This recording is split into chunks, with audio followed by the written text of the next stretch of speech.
अस्सलाम वालेकुम स्टूडेंट्स।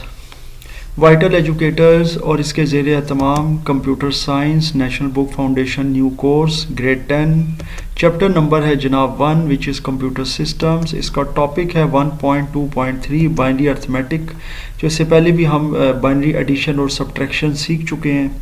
इस लेक्चर में विच इज़ लेक्चर नंबर 10, इसके अंदर हम इंशाअल्लाह ताला यही बाइनरी सब्ट्रैक्शन को कंटिन्यू रखेंगे। अब जनाब बाइनरी सब्ट्रैक्शन के अंदर हमने क्यों अगेन इस लेक्चर को कंटिन्यू करना है, उसकी रीज़न ये है कि जनाब एक तो मेरे पास क्यूरी है, आपकी बुक से रिलेटेड एग्जांपल है, वो भी समझनी है। फिर ज़ाहिर है जब वो एग्जांपल आप अच्छे से समझ जाएंगे तो फिर जो आपकी एक्टिविटी नंबर 6 है वो आप आसानी से परफॉर्म कर सकते हैं। एक्टिविटी नंबर 6 के लिए मेरे पास 3 क्यूरीज़ हैं कि ये एक्टिविटी आपने परफॉर्म करवानी है, लेकिन मैं अगेन ये परफॉर्म नहीं करवाऊँगा। जैसा मैंने इससे पहले भी कहा था कि ये मेरे लेक्चर जो हैं ये कॉन्सेप्ट रिलेटेड है, क्वेश्चन बेस्ड नहीं है। सिर्फ एक एग्जांपल मैं इस अपने लेक्चर में शामिल करूंगा आपकी बुक से, पेज नंबर 19 से, सिर्फ इसलिए ताकि आपको थोड़ा सा कॉन्सेप्ट समझ आ जाए, वरना उसकी भी ज़रूरत नहीं है। अगर आपको बाइनरी सब्ट्रैक्शन का कॉन्सेप्ट क्लियर हो जाता है तो जिस इससे पहले हम नंबर कन्वर्जन करते रहे और बाकी एक्टिविटीज़ परफॉर्म की हैं तो इंशाअल्लाह ताला ये एक्टिविटी भी आसानी से परफॉर्म हो जाएगी। सबसे पहले सब्ट्रैक्शन के लिए ये जो टेबल है आपके सामने, ये आपका जाना पहचाना है, पिछले लेक्चर में भी हम देख चुके हैं। इसमें से लोअर या हायर से हायर बिट को करना या हायर से लोअर को करना बहुत आसान है, आसानी से जवाब आ जाता है। अगर लोअर बिट से हायर बिट यानी 0 से 1 निकालें तो उसके लिए हमें बारो करना पड़ता है, और ये बारो की टेक्निक जो है ना अभी हम एग्जांपल में भी सीखेंगे।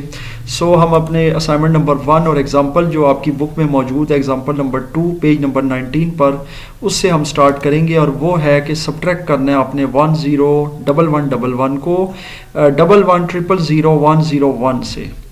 तो बहुत आसान सा सवाल है, सिर्फ वही बात है बुनियादी इसके अंदर आपको कॉन्सेप्ट लेके चलना है कि सब्ट्रैक्शन का क्या कॉन्सेप्ट है, कैसे सब्ट्रैक्शन होती है, ये मेन चीज़ है। सबसे पहले जनाब ये जो रकम है जिसमें से आप सब्ट्रैक्ट करें इसको आप ऊपर रखेंगे इसके, और इसके बाद जो सब्ट्रैक्ट हो रही है उसको नीचे रखेंगे सब्ट्रैक्शन के लिए। और उसके तरतीब के लिहाज से हमेशा याद रखें कि हम राइट हैंड रूल से चलते हैं तो राइट अलाइंड ही होती है। अक्सर बच्चे इसको इस तरफ अलाइन कर देते हैं विच इज़ रॉन्ग। तो ये सारी चीज़ें जो होती हैं ना, ये याद रखिएगा बुनियादी टेक्निक्स में शामिल होती हैं।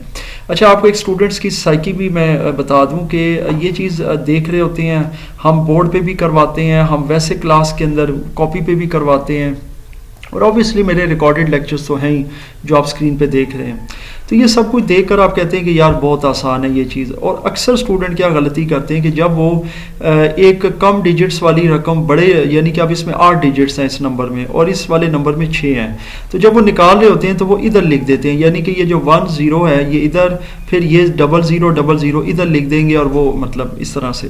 तो वो बाज़ औक़ात इस तरह की टेक्निकल गलतियाँ बहुत हो जाती हैं। उसकी रीज़न क्या होती है कि बच्चों का कॉन्सेप्ट या उनकी बेसिक्स नहीं ठीक होती। ये भी अक्सर मैंने चीज़ें देखी हैं, बहुत ज़्यादा बच्चों में नहीं है लेकिन 10% या 12% बच्चों के अंदर ये है। बहरहाल हर चीज़ को अंडरस्टैंड करके हमेशा चलें कि आपने किस रूल से चलना है। हम हमेशा राइट हैंड रूल से चल रहे हैं। इट्स मीन कि हमारे सामने ये जो कॉलम्स है ना, ये 1 2 3 4 ऐसे हमने चलना है राइट साइड से, हमने लेफ्ट से नहीं चलना। सो सबसे पहले हम अपनी सब्ट्रैक्शन स्टार्ट करते हैं। जो फर्स्ट हमारे सामने है ना, हमें पहले कॉलम को देखना है। पहला कॉलम हमारे पास स्ट्रेट फॉरवर्ड है, 1 में से 1 जा रहा है तो हमारे पास 0 आ रहा है। अब हम अपने दूसरे कॉलम पे जाएंगे। दूसरे कॉलम में मसला ये है कि हमारे पास ऊपर 0 है, नीचे 1 है। 0 जो है ना वो लोअर बिट है, 1 जो है वो हायर बिट है। ये मैं इसीलिए ये टेक्निकल वर्ड्स यूज़ कर रहा हूँ क्योंकि ये आपको आगे चलकर काम आएंगे। तो आपको ये सारे जो वर्ड्स हैं, इनके नाम, इनकी टर्म्स, टेक्निकल टर्म्स, ये सब पता होनी चाहिए। सो 0 जो लोअर बिट है ना जी, इसमें से हायर बिट आप माइनस नहीं कर सकते अनलेस ये आपकी हायर होनी चाहिए। कैसे होगी? ये अपने नेबर का जो इसका जो भी डिजिट है आपने देखना है, हाँ जी ये हायर है क्योंकि 0 के साथ 1 है, तो इसमें से आपने बारो करना है। अब आप जब बारो करेंगे ना तो ये बारो हो गया, यहाँ पे 1 0 2 आ गया। ये आपको पता है बड़ी सिंपल सी चीज़ है, पिछले लेक्चर में भी कर चुके हैं। जैसे ही बारो होता है ना तो जिस नंबर के ऊपर बारो होता है वहाँ 2 आ जाता है, ये बाय डिफ़ॉल्ट चीज़ है क्योंकि 1 0 जो है ना ये 2 के बराबर है। इससे पहले ये मैं एलसीएम में सारी चीज़ें एक्सप्लेन कर चुका हूँ। 2 में से 1 निकालेंगे जी, स्ट्रेट फॉरवर्ड आपका जो है ना ये 1 आ जाएगा इधर जवाब, और इधर जो बिट थी ना जो इसने उधर भेजी है तो वो 0 रहेगी क्योंकि इसने उसको बारो कर दिया। वही मैं जैसा पहले बता चुका हूँ कि एक बंदे के पास 1 रुपया है, जेब में सिर्फ 1 रुपया पड़ा है, और जब उससे वो आप 1 रुपया ले लेते हैं तो उसके पास 0 रह जाएगा, और आपके पास यहाँ अगर 2 आया तो 2 में से 1 निकाल के 1 आ जाएगा। तो ये आपका दूसरा कॉलम भी हल हो गया जनाब। अब आपने तीसरे कॉलम की तरफ जाना है। तो ये 2 कॉलम्स का जो काम है हम कर चुके हैं। हमेशा हर चीज़ को तरतीब और बेसिक से करें तो वो समझ आ जाती है। अब यहाँ भी प्रॉब्लम आ गई। प्रॉब्लम ये आई कि अब इसकी जो मौजूदा वैल्यू है ना वो 1 नहीं 0 रह गई है। इसका मतलब है अब ये भी हो चुकी है लोअर बिट, और इसमें से निकालनी है हायर बिट क्योंकि नीचे 1 है। अब 0 में से 1 पॉसिबल नहीं है। इसके साथ आप नेबरिंग इधर आ जाए, ये भी 0 ये भी 0, इनसे आप नहीं ले सकते। अब यहाँ से जाए नहीं ले सकते, यहाँ से जाए नहीं ले सकते, यहाँ से भी नहीं ले सकते। आपको 3 बिट्स छोड़कर चौथी बिट से अब आपको बारो करना पड़ेगा। जब आप इससे बारो करेंगे ना तो ये भी कैंसिल होगी। कैंसिल ऐसे होगी कि जब ये बारो ज़ाहिर देगी लेंट करेगी तो फिर इसके बाद भी 0 रह जाएगा ऑब्वियसली, क्योंकि ये बारो अब इससे लिया जा रहा है, यानी कि उधार लिया जा रहा है बिट। तो जब ये लिया जाएगा इससे तो फिर इसकी जो वैल्यू होगी ना वो हो जाएगी, ये आपके सामने है 1 0 विच इज़ 2। आसान हो गया यकीनी तौर पे। अब ये वाली 0 जो थी ना ये कन्वर्ट होगी इसके अंदर, तो ये जो आंसर अब आना चाहिए इस तीसरे कॉलम में वो 2 में से 1 जाएगा and that is equal to 1। I am sure एक बड़ी आसान सी टेक्निक है। अब इधर से जो इधर बिट आई थी ना, क्योंकि यहाँ से बारो होकर इधर आई, फिर इधर आई, फिर इधर आई और फिर इधर गई, तो इधर तो 2 हुई, तो 2 की नेबरिंग में अब जो है ना 1 रहेगी। ये हमेशा याद रखिएगा, 2 की नेबरिंग में हमेशा 1 रह जाती है। लेकिन अब यहाँ पे जो 2 रह गया ना, इस 2 में से अगर 1 आप निकालेंगे तो 1 रह जाएगा, क्योंकि मैंने आपको बताया कि 2 की नेबरिंग में 1 रह गया। 1 में से 1 0, और ये टेक्निक है जो आपको समझनी चाहिए, क्योंकि आप याद रखें कि यहाँ से बारो होती हुई आई है और इसके अंदर 2 के तौर पर गई है, तो यहाँ से इसका मतलब है फिर इसने रखी ना अपने पास, क्योंकि देखें इससे बारो हुई तो डायरेक्ट इसके ऊपर तो नहीं पहुँच गई। वो हुई ये कि वो अपनी नेबरिंग डिजिट पे आई, फिर उसने आगे भेजी, एक अपने पास रख ली, उसने आगे भेजी, यानी इस तरह वो जब आगे भेजता है तो अपने पास 1 बिट रख लेता है। उसके पास गया तो वो 1 बिट रह गई। तो इस तरह करते करते ये मामलात होते हैं। अगर यहाँ पे गया तो फिर यहाँ पे 1 बिट रह गया। ओरिजिनली यहाँ पे 2 बिट आए थे क्योंकि उसने उससे लेते लेते 2 बिट्स हो गए थे, तो 1 में से 1 गया तो फिर यहाँ पे आ गया 0। अब यहाँ पे कौन सी बिट रह गई थी, ज़ाहिर है 1 0 विच इज़ 2, लेकिन वो भी कैंसिल आउट होके जो है ना वो 1 रह गई, क्योंकि ज़ाहिर है उसने आगे भेजा था। तो 1 में से 0 गया तो फिर 1 आ गया। इधर भी अगर आप देखें तो वही कॉन्सेप्ट आपका चल रहा है कि यहाँ पे वही 2 यानी कि एक बिट थी कैंसिल हुई तो उसके बाद 1 रह गया उसके पीछे। जब उसके बाद 1 रह गया तो 1 में से 1 गया तो 0। अब आपके पास बचा क्या है जी, यहाँ पर अगर आप देखें इस वाले कॉलम में तो यहाँ से तो चूंकि जा चुकी थी, इसके बाद तो 0 रह गई थी, तो 0 जो है वो हम उतार लेंगे नीचे, क्योंकि 0 के नीचे वैसे भी कोई फिगर नहीं है। अगर यहाँ होता ना 1 कोई हायर डिजिट, फिर हमें इधर से बारो करना पड़ता, इधर कोई डिजिट ही नहीं है तो इधर इसको उतार लेना है आपने। इसके नीचे कोई भी चीज़ सब्ट्रैक्शन के लिए नहीं है, इवन 0 भी आप कंसिडर नहीं कर सकते क्योंकि इधर कुछ भी नहीं है। तो ये 0 सिंपली उतार लेंगे आप। ये जो 1 है ना जनाब, इसने किसी किस्म के बारो में लैंड में हिस्सा नहीं लिया, यानी कोई किसी किस्म के उधार में नगद में इसने हिस्सा नहीं लिया। ये भी आप इसी तरह उतार लेंगे जी 1, ठीक है। तो ये आपका आंसर आ जाएगा 1 0 0 1 0 1 1 0, और ये जनाब आपका फाइनल आंसर है। अगेन मैं इससे पहले बता चुका हूँ, टेस्ट करने के लिए अगर इसकी पड़ताल आपने करनी हो तो इसको आप डेसिमल में जो है ना शारिया के निज़ाम में आप तब्दील कर सकते हैं। ये जो 1 1 0 0 0 1 0 1 है, इसका जो डेसिमल इक्विवेलेंट है 197 है, वेयर एज 1 0 1 1 1 1 का जो डेसिमल इक्विवेलेंट है वो आपका है जी 47। तो ये जब इसके इक्विवेलेंट आता है तो उसमें से माइनस करेंगे तो ये जवाब आ जाता है 50। ये आप बाद में कन्वर्ट कर सकते हैं, इससे भी चेक कर सकते हैं। इस 50 को कन्वर्ट करें अगर बाइनरी में तो आपके पास ये जवाब आ जाएगा। तो इसका मतलब ये कि आपको समझ आ जाती है कि दोनों जवाब आपके ठीक हैं। मतलब ये कि आसान सी चीज़ें हैं और इसमें ऐसा आई एम श्योर कोई मसला नहीं है। नेक्स्ट हम असाइनमेंट की तरफ चलते हैं, और नेक्स्ट असाइनमेंट जो है ना वो मैं अपनी तरफ से ज़ाहिर है कि एक क्वेश्चन जो है ना वो फैब्रिकेट करके आपको मैं दे रहा हूँ। वो ये है जी 0 और ये आ गया जी पेंटा 1। और इसको निकालना किधर से, 1 पेंटा 0 से। मतलब थोड़ा इंटरेस्टिंग सा सिनारियो क्रिएट हो रहा है। दोनों डिजिट्स जो है ना वो मैग्नीट्यूड में इक्वल है, यानी दोनों के दोनों नंबर्स के 6 डिजिट्स हैं, तो दोनों का इक्वल मैग्नीट्यूड है। इसमें भी 6 डिजिट है, इसमें भी 6 डिजिट है। तो ये जो 1 पेंटा 0 है ना जी, ये हम सबसे ऊपर लिखेंगे सोल्यूशन में, ये आ गया, और उसके बाद ये इसके नीचे आ जाएगा 0 1 1 1 1 1। ठीक हो गया जनाब।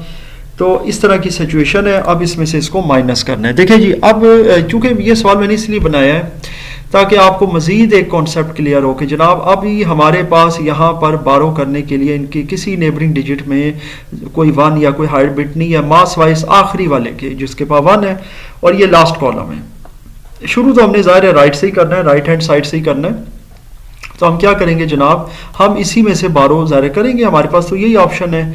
तो इसकी फिर वैल्यू रह जाएगी 0 डेफिनेटली, ये तो ख़त्म हो गया पहले ही।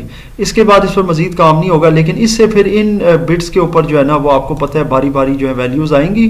सबसे पहले तो इधर आएगी जिसको चाहिए 2 हो जाएगा, इधर मज़ीद तो कटिंग नहीं हो सकती, इसके साथ मज़ीद कोई नेबरिंग नहीं। अगर 7 होता तो इसकी वैल्यू भी फिर 2 से 1 रह जाती। ये इस वक्त राइट मोस्ट डिजिट है, लिहाजा ये 2 ही रहेगा। ठीक हो गया, मेरे ख्याल से आपको यकीनन समझ आ रही है। और इसमें से एक निकालेंगे तो हमारे पास आंसर पहले कॉलम में 1 आ जाएगा। अब जनाब इधर से चूंकि ये बिट्स चलती हुई आई थी जो बारो हुई है, इधर आई, फिर इधर से जब इधर गई है ना तो यहाँ पे फिर होना तो ओरिजिनल यहाँ पे 2 चाहिए था जैसा यहाँ है, लेकिन जाहिर है इधर से शिफ्ट हुई ना इधर, तो ये तो शिफ्ट होती जा रही। मैंने जैसा गुजारिश की है कि इससे आगे मजीद शिफ्ट नहीं हुई। ये राइट मोस्ट आपका डिजिट था तो यहाँ 2 ही रह गया, लेकिन यहाँ पे फिर 1 रह गया क्योंकि यहाँ से शिफ्ट हुई है। तो 1 में से 1 गया तो यहाँ 0 आ गया। अब अगेन यहाँ से यहाँ शिफ्ट हो रही थी, यहाँ पे भी वही 2 वाली सिचुएशन थी, लेकिन चूंकि यहाँ शिफ्ट हुई थी तो 1 रह गई इधर भी, तो 1 में से 1 0। अब एक स्टूडेंट के जहन में ये भी ख्याल आ सकता है कि जनाब यहाँ पे ओरिजिनल 10 हुआ क्योंकि यहाँ से 12 हुई तो यहाँ आई, यहाँ 2 हुआ, फिर यहाँ पे शिफ्ट हुई तो इधर पीछे 1 रह गया, उसने छोड़ दिया। इधर 2 था, इधर से इधर गई तो पीछे 1 छोड़ गई अपने पास, फिर इधर 2 रह गया, फिर इसने इधर भेजा, फिर इधर 1 रह गया, इधर 2 होगी, फिर इसने इधर भेजा तो इधर 1 रह गया। मतलब ये है कि इधर भी 1 है जी बिल्कुल, फिर इधर भी 1 है बिल्कुल ऐसे ही है, और इधर भी 1 है बिल्कुल ऐसे ही है। यही तरतीब चल रही है। जितनी आप प्रैक्टिस करेंगे आपको समझ आती जाएगी कि जनाब ये जो पैसे अब जाते जा रहे हैं ना, हर कोई अपने हिस्से की 1 बिट रखता जा रहा है और 1 बिट आगे भेज रहा है। आई एम श्योर आपको समझ आ रही है। और वो आगे फिर वो ओरिजिनल बिट के साथ, लेकिन यहां से आगे मैंने बताया है राइट मोस्ट के आगे कोई और डिजिट नहीं है, लिहाजा इसके पास कंप्लीट जो है ना वो 2 ही रहेगा। सो यहां पर भी वही सिचुएशन है कि 2 आया था, 1 रह गया, और फिर उसके बाद उसमें से माइनस हुआ 1 तो 0। अगेन यहाँ भी वही सिचुएशन है, 2 आया था लेकिन चूंकि आगे शिफ्ट हुआ एक रह गया पीछे, उसमें से अगेन 1 माइनस हुआ तो क्या रह गया 0। तो ये तो पहले ही 0 है क्योंकि ये तो यहाँ से 12 हो चुका है तो ये 0 छोड़ा है, तो 0 आउट ऑफ 0 क्या होता है 0। इन 0 का बेशक ना लिखें, वैसे बाइनरी की तरतीब के लिहाज से अगर हम आंसर को लिखें तो हम लिख सकते हैं 00 00 01 या पेंटा 01, लेकिन आंसर इसका बहरहाल 1 ही है। इसी को अगर आप डेसिमल में पड़ताल कर लें, इसको टेस्ट कर लें, तो ये जो 1 पेंटा 0 है ना ये 32 यानी कि 32 जो है ना डेसिमल में उसके इक्वल है, और 0 पेंटा 1 जो है ना ये इक्वल होता है 31 के। और जब इसमें से माइनस करेंगे तो आप समझ सकते हैं कि डेसिमल में भी इसका आंसर 1 ही आएगा, क्योंकि जाहिर है बाइनरी में भी 1 है, डेसिमल में भी 1 है। डेसिमल में तो 1 से 9 तक जो है ना वो अलाउ होते हैं, तो अगर बाइनरी में 1 आ रहा है डेसिमल में भी डेफिनेटली 1 ही आएगा। अगर ये कोई चीज़ कैंसिल होती है और 0 आ जाता है बाइनरी में, तो आप इससे अंदाज़ा लगा सकते हैं कि डेसिमल में भी उसका जवाब 0 ही आएगा। वो बहरहाल ये चीज़ें जितनी ज़्यादा आप कन्वर्जन्स करेंगे तो आपको समझ आती जाएंगी। तो ये था जी हमारा आज का लेक्चर नंबर 10 बाइनरी सब्ट्रैक्शन के हवाले से। इंशाल्लाह नेक्स्ट लेक्चर से हम कॉम्प्लीमेंट्स के ऊपर काम शुरू करेंगे, लेक्चर नंबर 11 से। अब तक हमने जितना भी काम किया हमारे 2 टॉपिक अल्हम्दुलिल्लाह क्लियर हो चुके हैं। नंबर 1 हमारा हुआ है जी ज़ाहिर है नंबर सिस्टम्स और उनकी कन्वर्जन का, और दूसरा जो है वो बाइनरी अर्थमेटिक में एडिशन और सब्ट्रैक्शन का। इसके बाद इंशाल्लाह अभी हमारा 3rd टॉपिक स्टार्ट हो रहा है नेक्स्ट लेक्चर से, और वो होगा कॉम्प्लीमेंट्स का। तो अब तक जितना भी काम हमने किया इसमें किसी किस्म का कोई क्वेश्चन या कन्फ्यूजन हो तो मुझसे ज़रूर शेयर कीजिएगा।